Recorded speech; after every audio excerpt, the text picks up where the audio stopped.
Hello guys, welcome back to the channel. In this today's tutorial, I'm gonna show you how to delete all duplicate files on Android phone.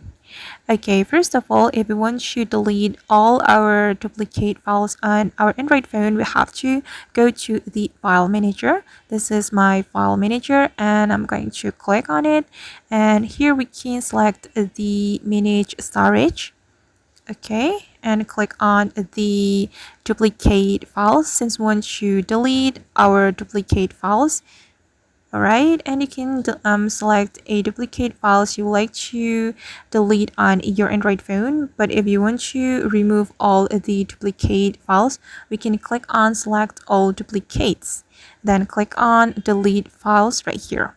And after you click on this delete button, all your duplicate files on your phone will be removed. Alright guys, and that's how we can delete all duplicate files on our Android phone. I hope this tutorial will be useful for you.